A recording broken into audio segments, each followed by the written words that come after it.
and welcome to the Everyone Active podcast. I am one of your hosts, Jo. Hello, I am your other host, Michelle. That was very high-pitched from me. It was very Good quite morning. short. How are you? Obviously really good. Good. Like we do, I think it's good to say that we have up and we have down and we have up and down. We are Yeah. human, Yeah. but generally our outlook on life We is are up. one Yeah. of happiness. Yeah. We are happy, aren't we? So we yeah, are when happy. you say, how are you doing? It's probably going to be, yeah, I'm good. Yeah. all good. On a side note, I put loads of new daffodils in my back beds. I sound really like... No. Anyway, I'm excited for that. Yeah, good. Why not? It's going to bring you joy. It will bring me joy. And the colour of yellow. Yeah, I mean, the dogs will probably dig them up and do what dogs do and things. But anyway, we move. We didn't think about that though, did we? No, we didn't. Hopefully you'll get to enjoy a few of them. Sure I will. I can see people to my left I know, today. you got them back again. Came back again. Yes. Welcome. It's a delight to be on Horticulture Weekly. That's where we Thank are you, now. thank you. Alan Taylor Titchmarsh is on today, Sorry. folks. We're going to be talking about how to put your pot plants back into the bedding. You pressed the wrong button on your podcast and you've tuned into... You know, he does that programme, Love Your Weekend. This is Love Your Podcast. This is Love Your Podcast. Love Your Everyone Active Podcast. podcast today. Anyway, sorry, we haven't even introduced our guests, have we? Team, we are joined again by the lovely Oli, Patrick and Steph Heath from Everyone Active. Hello. And we've Delight. roped you in this time because we are in Social Wellness Month. Yes. Social wellness. Love it. Steph, flying at you straight away. Why, when we are talking about ourselves predominantly as a movement or a leisure centre, why are we talking social wellness and why is it important? It's a really powerful pillar in terms of how we relate with different individuals and different spaces, different communities, and a lot of what we have within our facilities are opportunities to connect and be connected and signposting, whether it's working with a personal trainer who might suggest, come and do my class with me, and you grow and you nurture those individuals to be more confident to step into different spaces and build those connections for individuals. But also just having safe spaces for people to want to come and feel like they belong is a really powerful opportunity. We look at not just the direct elements of what happens within our gym facilities, but within our community, our outreach programs. There's so many different things that happen across our network of facilities. And it's a really powerful one because that the element of loneliness is a huge trigger that we talk about throughout the programme. And it very much underpins the social wellness part of what that looks like. And I know I was going to go into a little bit more detailing around that, but that recognition of how we feel very digitally connected with the world, but when you step back and look at loneliness and those challenges that come, you realise that it isn't just the elderly population that are becoming socially isolated in our communities or like in more rural communities, but you look at so many young people have got massive social connection issues, and we think that they are busy, they're doing all these things, but actually it's often digitally driven and it's not 100%. connecting with people. So I think for me a big shifting point here is we can very much stereotype where this would fit, but this is so powerful for those younger generations coming through that they don't get lost in that digital world and that they are still connected with their environment, their people, the communities, because ultimately people thrive through community spaces, right? And, we look at things like blue zones and all those sorts of spaces, and we see how that, prolongs life and, longevity. They're all within those elements. And that very much underpins that kind of longevity, that feeling of well-being, is that connections within your communities, not just people, but your spaces, your environment as well. You just mentioned blue zones. What's a blue zone? Wow. It's areas within the globe where there are communities and populations that are absolutely thriving into older age and where their life expectancy is significantly larger. You look at disease, death rates, all of the influence factors we look at in terms of westernised culture, we are challenged by, yet they are thriving in those spaces. And it's very much looking at how every individual in those areas have roles, responsibilities. So when I am 90, I still very actively involved in my family, my community group. I have a purpose. People come and speak to me, they connect. Whereas you look at kind of a lot of sort of modern day living, especially if you look at the UK as example, as you get older, you live on your own, and maybe a partner or a loved one may pass away, and then you're even more isolated. and whereas we kind of look to move away in those family units, whereas these areas, they very much thrive in those spaces, and everyone still has a purpose, a belonging and a reason. So it's a very interesting space in terms of recognising. Wow. And Ollie, is that why it's kind of a physiological effect as well? Because our human evolution, we survived and thrived because we had roles to play as a community. And is that where we still are internally, I suppose? Yeah, that would be totally fair. And that, I think when people sort of started to identify blue zones in particular, everyone was like, oh, hopefully they're all eating a particular fruit and it'll be an antioxidant in that fruit, or they all live by the sea and it's omega-3 in the cold water fish, or they all have a certain climate. And of course, what's been fascinating about blue zones, and then some of the science is under challenge in all fairness, but what is fascinating is that the one real common denominator seems to be this sort of tribal culture that, as Steph says, you have a hierarchical structure. So you're more revered as you age into the tribe versus being increasingly dispensable, which is a real challenge of our culture here. That, you know, all the exciting global CEOs seem to be in their late 20s, early 30s. And, you know, where's the reverence for age? And as you learn more and grow more, aren't you more valuable rather than less valuable? I think the physiology of connection comes in so many different areas. You know, we can look at the simplest idea is that humans were designed to be with other humans, and we manufacture a chemical when we touch other human beings or around them called oxytocin, which is a lovely thing. Yeah, Right back at you. It's the little love hormone. It's the love hormone. You know, and it gets a lot of names. You know, I love the street names of hormones. You know, Go on then. Cortisol, stress hormone. You know, testosterone is a sex hormone. Said that a little suspiciously. You did, actually. I did. You know, melatonin, sleep hormone, and you know, oxytocin, the love. It also gets called the bonding or the cuddle hormone. You know, so it's got a few different street names when you're trying to buy it. But you know, High dealing going on there. so I'm after the cuddle hormone. I've got the bonding hormone. Actually, I think we're talking about the same thing. A bit of that. And it's, you know, what it is. It's a clear representation that humans, you know, were designed to touch each other. It's released obviously through, you know, close encounters and sexual intercourse. But it's most prevalently spoken about during childbirth because it's a really important part of doing what it does all the time, is down-regulating the stress response. You know, that well-recalled trauma of being born that we all recollect. 100%. It was awful, wasn't it, Michelle? You know, it was tucked away in the womb 1 minute and then next minute squeezed out of a very narrow space, and then into a, you know, operating theatre chaos. Yet you then are encouraged to be skin to skin. And the skin to skin is about bonding, which we get. It's about stress management, which oxytocin delivers.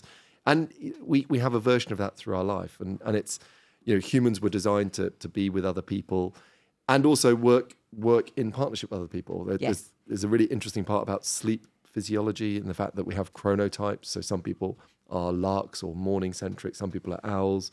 And the evolved idea of that was in a tribe, some people would need to keep watch in the early hours, some people in the later hours. So our hormonal release is different across different populations so that we all come together to form the sum of the parts.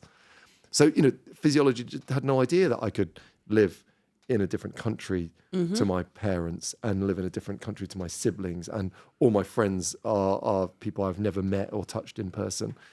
I think we have to go back that there is, you know, there's both an understanding of the physiology, but also there's a broader piece. There is an energy to human connection that we have potentially underrepresented. Yeah.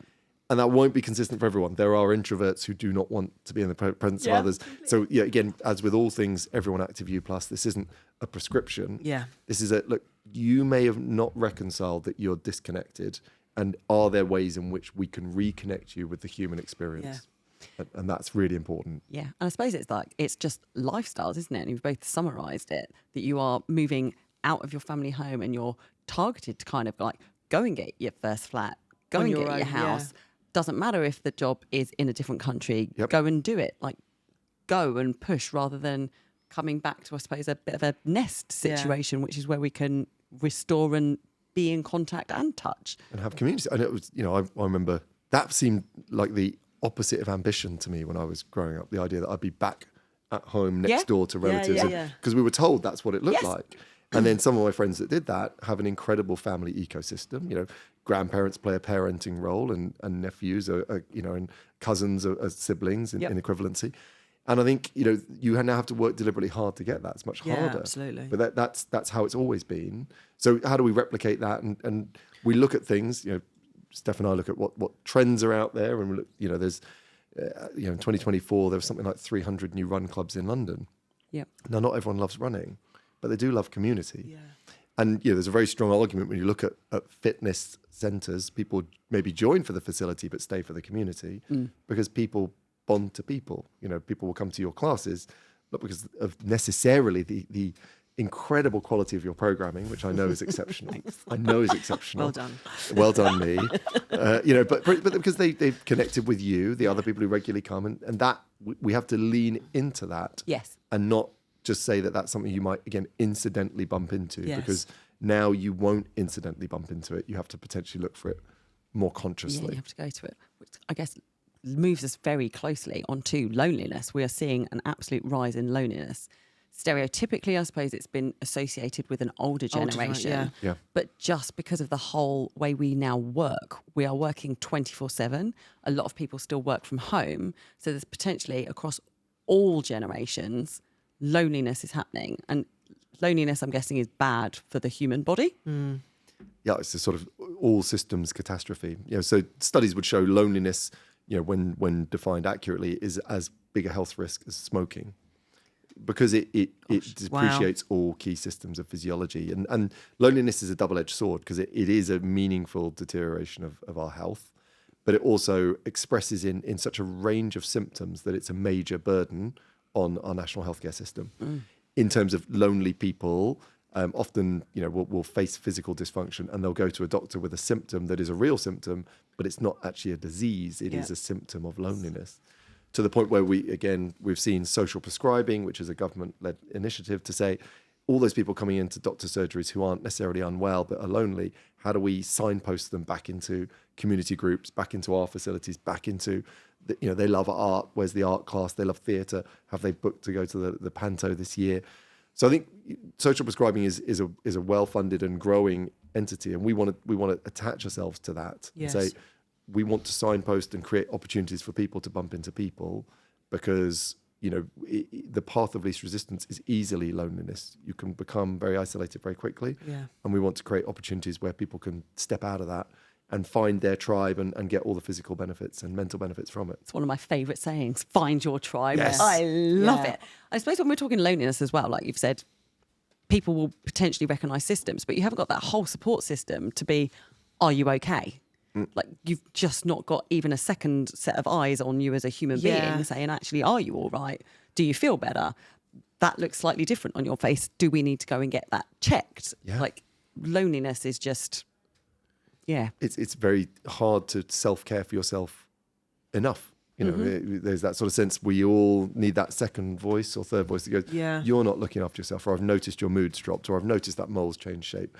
Not everyone can have that, and you may not get a mole check as part of your Zumba class, but principally, we are not really well designed to be totally isolated through our life cycle. Some people will do that and be extraordinarily happy with it. So it's not to say if you don't have these things, then you're dysfunctional.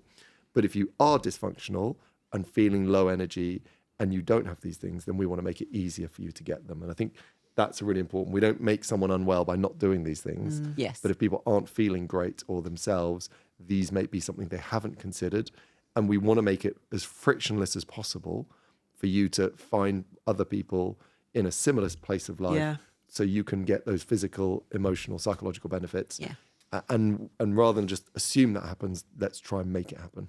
I suppose, Steph, it's a proper shake-up of the industry as well, because we're saying that we want to restore energy and we're going to make you energised, but that's probably the last place you'd think about potentially walking in is a gym facility, a swim facility, if you're feeling lagging energy in the first place.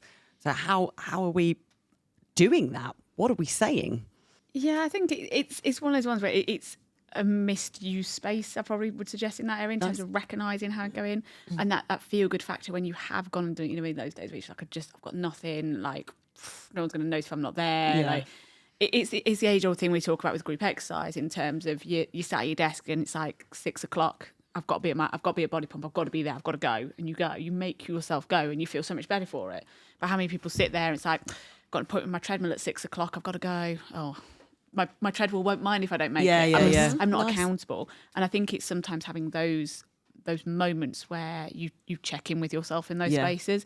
And I think they ultimately are more powerful than a lot of people kind of connect with. And then that aftermath, that feeling, that feel-good factor when you have been, or when somebody has said well done, or, you know, just acknowledge that you've even been in and had a go. And I do think it's one of those things, you know, doing exercise when you're feeling tired and you're just feeling like what does it matter? What if I miss today? Is it the end of the world? But actually the aftermath of it, even if you just come and move and you're not training, you're just moving and exercising, that connection of seeing other people. And, you know, I often do training courses and I'll be in a gym and I'll just sit there and be like, God, I need to be training. I feel so empowered by these people around me, and it spurs me on to. Whereas actually, the end of it, I'm thinking, oh, you know, it's a long day. Do I really feel like I've got this buzz? But you're empowered by those people that, even though you're not directly connected with them, you're connected because you've all got a same goal or a same destiny in that location that you're in. And I think that again is something that's a strong consideration in that space. And I think it's also important to say that it doesn't have to be going to the gym. It could be going for a walk with somebody, just just taking that time. Yeah, well, that's a big thing, and I'm sure you've definitely seen it back when we're seeing it over in St Albans, is people have maybe met at the gym 100%. space, but now they're going to an art class together, Yes. or they're going out for a walk and they're regularly meeting. So it's that connection that you might never have associated by actually walking into one of our 100%, facilities, yeah. that you now, it's become a bit of your social life. Yeah. But it's not just facility focused. You are watching the local rugby team together and you're supporting something as a joint cause. So I suppose it's that connection. Nature. Talking about nature and social wellness. Let's talk about what happens in nature to us as humans, because I know that we react to nature quite well. We do, particularly Michelle's bulbs. Yeah. Let's make a T-shirt of that. Good evening, friends. That'll be on a late night podcast. I'll get myself folks. cancelled urgently. We are designed to have a naturally, I suppose, decompressive effect when we're in nature. So the term that's often coined is biophilia. So bio being our biological connection with philia, if you like, plant life. And there are a few areas in which being outside seem to benefit human physiology. There's a connection with the colour green, which is interesting. So when we see the colour green, it does have an impact on decreasing stress reactions. You are welcome. Wow. Thank you. Oh, hello, Green. And you're welcome too. Yeah, I've gone for a little olive number a little later in the season. So the colour green seems to have an impact. We also know when we're in nature, there's something unique about the patterns in nature that's different to urban environments. Our environment now is very linear, very straight. Patterns in nature like leaves, rivers, they have what we call fractals. And those fractals seem to be very easy for the brain to acknowledge, and they further assist in decreasing stress. We also have, often when we're outside, we have a broader horizon. And when we have what's called horizon scanning, so my eye can see a much broader lens of sort of 180 degrees, then that also decompresses and reduces my stress levels, whereas stress is much more tunnel vision and narrowed focus. Lots of people, when they're in the heat of the battle, will feel very locked in. You don't notice what's going on around you for good reason. So when you stick together, green, the shapes of nature, the horizon scanning, then you add in exposure to natural sunlight and exposure to clean air, then if you possibly add in the addition of a social connection, you have a genuine world-class wellbeing intervention, health intervention. And what's great about Everyone Active U Plus is this wasn't designed to have more people dwelling in our facilities for longer. Right? So you can look at a program and go, oh, we don't want to talk about things we don't sell, or we don't want to talk about things that we don't do. And what we put biophilia and connected with nature into our social wellness area because we feel it's absolutely important. And we believe that people meeting in our centres and going outside will come back, and we become the hub and the hub and spoke model. So again, when you start a program with what can we flog to people, you wouldn't immediately say, as a facility, let's get people out into parks and fields and mountains and lakes. When you start with what good can we do for people, then you should actively include that. So when we're talking about connection within social wellness, we also extended it to connection with nature, connection with the planet. And that is because the science on that is robust and growing. And we want our people to be out in the real world experiencing that biophilia improvement, sometimes called green therapy as a sideline. Oh, yeah. And really that is as real as anything else is. And we want to stop people doing it accidentally and start doing it deliberately and consistently. I think what's kind of important as well on that one, we talk quite a lot about sometimes just going for a walk, just sometimes taking yourself out from that. And Oli, as you mentioned, there's horizon scanning. So you can very much run on a treadmill looking out a window, and you are horizon scanning to an extent because there is a much broader picture.